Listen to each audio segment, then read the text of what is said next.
so excited today to be talking to Mr. Roger Chabot, a man that I admire so highly. He's the founder of Bravery in Arms, an organization that through digital video and war art aims to discover our Canadian military history. Roger Chabot is a war artist himself with some stunning paintings in the Citadel in Quebec and the Canadian War Museum in Ottawa. All his team members are veterans of the Canadian Armed Forces or members of their family. And being retired from a long military career himself, he has 30 plus years under his belt, serving with many different regiments, the Van Dews to the Canadian Airborne and the Princess Patricias. He's been on many operational deployments around the world and was also a military imagery technician, which makes him perfect for producing the paintings and videos he does with BIA. Through the pandemic, he's been keeping us all very entertained on YouTube and Facebook with some motivational, inspiring digital shorts, and he delivers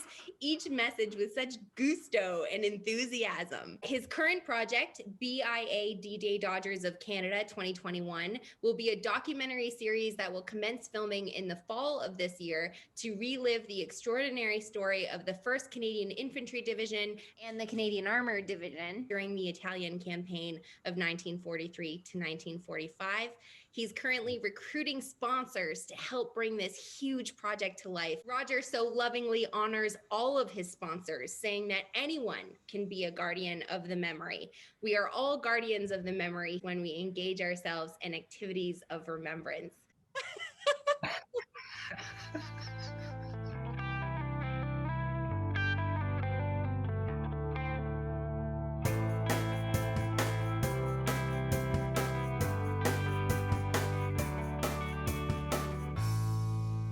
My name is Samantha. I'm the outbound operations manager for the Battlefield Tours of Canada. Through the COVID lockdown, I've been chatting with some of my favorite humans online, humans like Roger, who enthusiastically and lovingly share the Canadian story, both here and around the world. Roger, thank you so much for joining me today. You're one of my absolute favorite people. How is your day, sir? I'm doing great, Sam. And I must say that your smile is contagious as well. So, so yeah, I'm doing very. Thank you very much for inviting me. Thank you so much. I want to get started right away. Your motto, Custos Memorial. Can you give us a bit of background on what that motto means and how you picked that up? It's a very cool story. It's something that it was never planned. When I retired from the military in 2016, I engaged in this mission of being a war artist. People were asking me, why are you doing this? My answer was always like, well, because I think it's important. And always this long explanation why I wanted to do this. I ended up working on this project to commemorate the 75th anniversary of D-Day. I'm in Normandy and I'm working on this research because I wanted to do some paintings to commemorate the 75th anniversary of D-Day. And what better place to go to do your research and to feel and be inspired than walking on the footsteps of the soldiers where they walked. And being an old soldier myself, try to understand the ground and what went through in those dramatic events. Someone told me, Roger, you have to go to Benny-sur-Mer Canadian War Cemetery. Before you go anywhere else, you got to go there. If the gardener is there, go and have a chat with him. So I went to the Benny-sur-Mer Cemetery. I was by myself in the cemetery. As I walk in, I saw the gardener working with his hoe, tending. We started to have a casual conversation. And it's very simple words. When I asked him, I said, what does it feel to work in a place like this? He said, you know what? I think I'm more of a guardian of the memory than I am a gardener. And I said, whoa, that hit me so strong. This is why I'm here. And it became very clear to me from those simple words with a simple conversation with this humble man. I am more than an artist. I'm a guardian of the memory. I translated it in Latin, Custos Memorial. So that's why in our logo of BIA, right, like everywhere, it says Custos Memorial, guardian of the memory. It's so deep, it's so strong. If you go to Remembrance Day and you put your poppy on the cenotaph, you are a guardian of the memory. Really, it was really a strong moment, a defining little few seconds in my life. If there was one reason why I had to go to Normandy, that was that moment. I'd love to talk a little bit about the 75th anniversary of D-Day, what that experience was like for you, because you were the artist of two commemorative paintings that were unveiled that day. One was unveiled by a veteran of the first Canadian paras. The other painting was unveiled by the Governor General of Canada on Juno Beach on D-Day itself. That's the thing, right? I'm going to Normandy to get the inspiration to make those paintings. To go there, I had to raise money. I didn't have the money to go there right by myself. So my fellow friends, they're from the Airborne Regiment Association. So how much would it cost for you to go to Normandy and do those research? So anyway, I said, I don't know, in the ballpark of $5,000. And in no time, people came together, and I was able to raise $5,000 to go to Normandy for a whole week. That's how Brothers in Arms is born. Because I said, in return for your generosity to help me go there to do those research, I will record my discoveries. I'm recording it so people can see firsthand. I had a guided tour at Juno Beach Center, and then I went to see Madame Nicole Hoffer at the Canada House, interviewed her in the house. I got the history of the house from her. That was amazing. And I went to Saint-Aubin somewhere in the morning, and I walked in the water up to my chest. And I record, coming down and try to visualize what it must have felt like to storm a bunker. And then I went to discover the first Canadian Parachute Battalion history, because that's something that we tend to forget, is that our paratroopers jumped the night of D-Day, and those paratroopers paid a dear price. After 10 days of fighting, they had 50% casualties.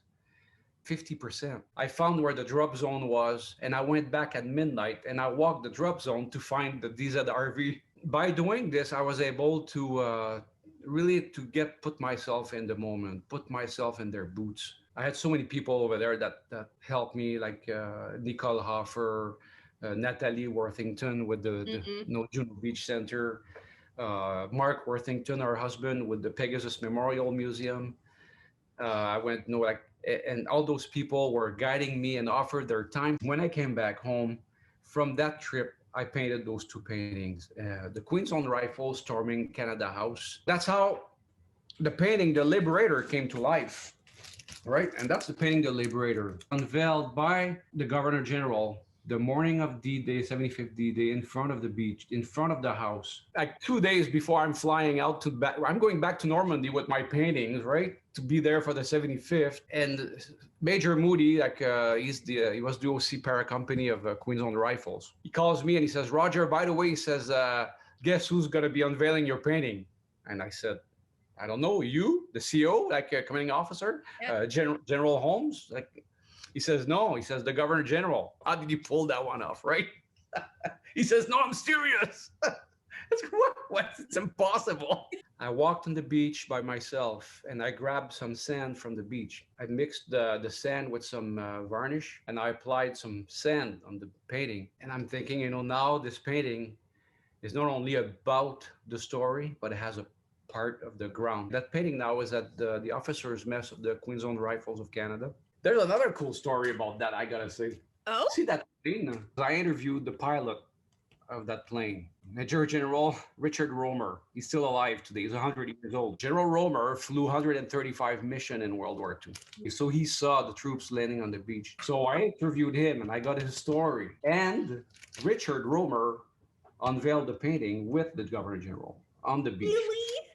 He was there. In the veterans community, when you serve,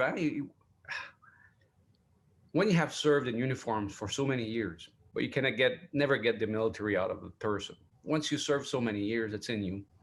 And that same devotion to country, the cause, we understand the sacrifice, we understand. So when I approach those associations of veterans, I need help to. It's amazing, the response. And I guess for me, it's a way to continue serving, using my talents to the best of my ability to continue to serve. You do have that wonderful perspective that civilians don't have, but you relate that so much with civilians, giving a soldier's perspective. Yes, and that's the way I try to give it a soldier's perspective, but not too much that that people can understand the hardship. That's what I'm interested in, and you can see it in my paintings. My paintings are very much about the human experience. I want to be action driven and also emotionally driven, and most of the time I can relate it to my own experience. 19-year-old getting ready to step out in a patrol in the middle of the night. I did that in the desert, and not knowing what to expect. And when I think it's something I'm able to transpire in my paintings. How did you get started painting? I mean, that's amazing to me. It's something I always enjoyed doing, and throughout my life, I always drew. And took a different turn in 1998 when I broke my back. An armored vehicle accident in Wainwright. Broke 3 vertebrae in my back, and I was immobilized for about 4 months. So I went back to painting because that's the only thing I could do, really. The first 2 paintings really that really launched me as a war artist were the Airborne Sunrise and Night Drop. Those 2 paintings started it all for me. I did that when I was in my sick bed at home. When I went to work with the paintings, I could have sold it like I don't know how many times. And that what gave me the idea to make reproductions. But I was in the 90s, right? Wow. And I was a master corporal. I didn't have any money. I went to the bank. I borrowed $3,000 to reproduce my first painting, Airborne Sunrise. And in a month, I paid back my loan. Really? So it went from there. It went from there. My work evolved through the years, and I just became better and better and better at it. Sometimes we get discouraged when we started something. We compare ourselves to others. And I'm telling people, don't give up. Don't compare yourself to someone else. Just keep at it and develop your own style, develop your own personality in what you do. The guy I admired, was Ted Zuber. Ted Zuber was a war artist. He was a Korean War vet, a sniper. In military installations, I could see his paintings, especially he was an airborne trooper. So, he had a lot of airborne paintings. And I said, wow, if someday I can be good like this guy, man. I talked to him on the phone before going to Normandy. Did you? Oh, man. I got his phone number. I called him. And I said, Ted, I know I admire you so much. You've been one of my artist mentor, an airborne guy. And we had a long chat on the phone. And he wrote me an email saying that he really liked what I did. As you're very generous with the details. You see, I really like that. And we planned to meet in the fall, but it never happened because he got sick with cancer and he died. Ugh. All this to say, we all have somebody that we look up to. And if we do that, it gives us this thing to aim for. When he died, actually, I found it hard. I think about him all the time. There was only one Ted Zuber. He was a real war artist. And I said, I can't be Ted Zuber, but I can be me. If I can just do what I do. So there's another war artist. It's so great to say that you're distinctive from Ted Zuber, but you're very much carrying that torch for him, for all of us. What I want to do, right? We need to make sure that people don't forget.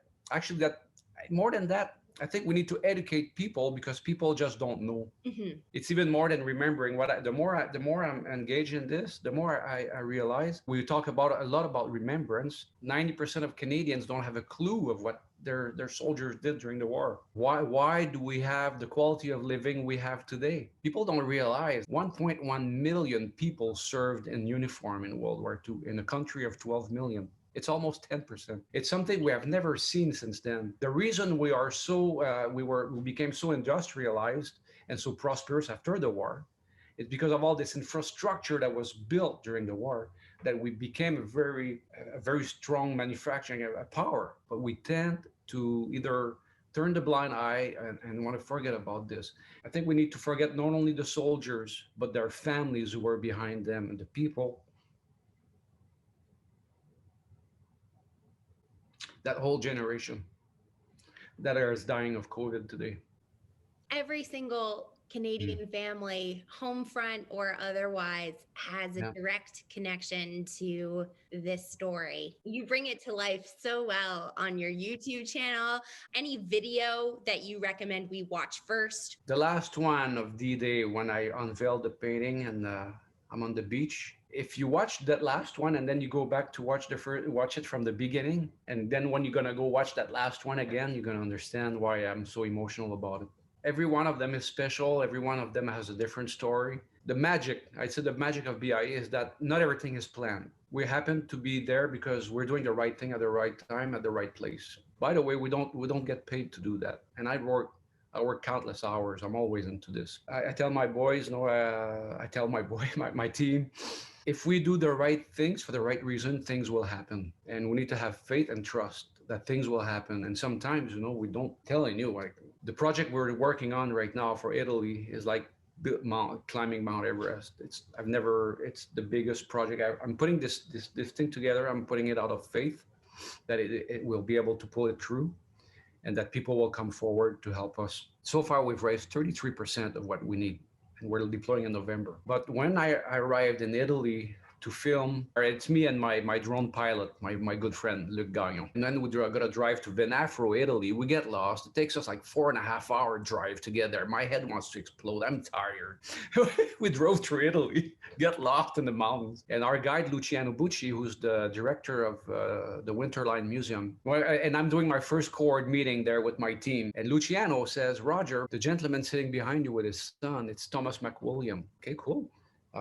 A Canadian? Yeah, Canadian. Oh, like nice, Tom. Nice meeting you, right? And then as I'm talking to my guys, I'm thinking, did you say Thomas McWilliam? Like Thomas, Lieutenant Colonel Tom McWilliam, who took Monte la Defensa? He goes, yeah, that was my dad. I'm like, am I dreaming? I said, what are you doing here? He goes, well, I'm 75 years old. Figure it's been 75 years. Then I'm here with my son. I want to show him where his grandfather fought and got killed. So I asked Tom, I said, Tom, would you mind coming with us tomorrow at Monte la Defensa? He says, that's why I'm here. So when you watch that episode of Monte la Defensa and you watch the interview with me and Tom on the top of the mountain, know that that was not planned. It happened. Oh my gosh, I have goosebumps. Love to talk a little bit about this upcoming project because it's so important. Yes.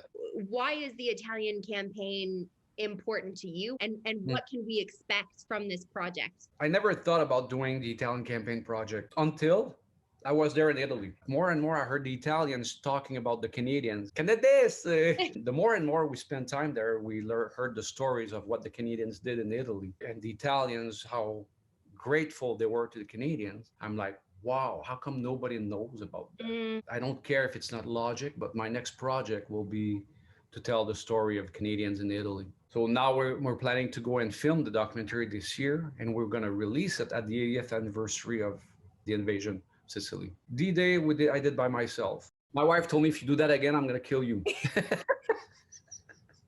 So when I went back to Italy, I had Luke, my drone pilot, Luciano, who guided us around. We had reenactors, and I had George James, who's an old friend who was with me in the Patricias, and also an imagery technician. So now I have a cameraman, I have a drone pilot, and I have a guide. I decided the next project in Italy, I want to do something even more professional. I want to raise the bar even higher. John Service is coming as our main cameraman. He's awesome. He's awesome. We have Tom McWilliam is coming as our driver. We're going, the five of us together. Through all this, preparing for this, I met Steve Gregory, the founder of Operation Husky, that you know. Steve accepted to be our executive producer. We're going to be able to tap into his resources in Sicily, which are enormous. Access to climb Monte Asoro, have access with the Italian army to land on the beach. I have so much things I want to do to recreate the events, not only tell the event, but recreate the events. We're going to climb Monte Asoro during the night. We're going to land on the beach at Pechino. We're going to reenact some battles at Ortona. I can't tell you everything. We're going to be filming 14 episodes of 22 minutes in a television format for the first time in 4K. I've said it before, but like you and your team are so fun-loving and hilarious. You really bring the entertainment. We work hard, but we laugh all the time. We laugh at ourselves. People laugh at me, and I'm like, whatever. When it comes to talking about the Canadian Italian experience, there isn't a lot of content that Canadians look at, and to have something in 4K with a professional team. Not only that, but you guys all have the background of being in the military yourselves, and you have climbing ropes. Like, it's more hands-on than historian going over and pointing things out, you know? We prepare for that, right? Because we're going to be walking on the same trails they walked in Sicily, which is like the Dust Mountain Trail. But we're going to start very shortly to do our Training. we're going to hike those trails, you know, and the guys will hate me for it, but we'll, Yeah. but that's the thing, you know, like, there's only one way to understand it. It's by doing it. I don't know if you can see it, right? But this is the last battle, the first Special Service Force fought in the winter line. It's Monte Mayo, the Battle of Monte Mayo. It's happened January 10th, 1944. And Monte Mayo was the highest peaks overlooking Monte Cassino. Before they could attack Cassino, they had to take Monte Mayo. The pile of rocks you see here, I didn't invent them. They were there at a machine gun nest that still exists today. The landscape of the painting is actually the top of Monte Mayo. It's actually the way it is. And I took some little pieces of rocks from Monte Mayo that I incorporated in the painting here. Oh my gosh. It's not an easy thing to do, but I love doing it. There are so many ways that we can support this project. What do you give sponsors? Yeah, if you can go through all that. Nothing. Well, thanks for asking. For sponsorship, right? I realize that for people, like we have to give back something to show our appreciation. We found out ways to recognize people, like the coin. Every project has its own coin. This one is a BIA D-Day Dodgers coin. Actually, this batch of coin is almost all gone. We changed our name, man, from Brothers in Arms to Bravery in Arms. So there's 28 Brothers in Arms left, only 28. And it's never to be reproduced again. So if you want to get a Brothers in Arms coin, be one of the last one to get one. Every sponsorship of $150 and more, people receive the coin. If you sponsor $500 and more, the coin comes in a nice souvenir case. People that sponsor more than $1,000 get the plaque.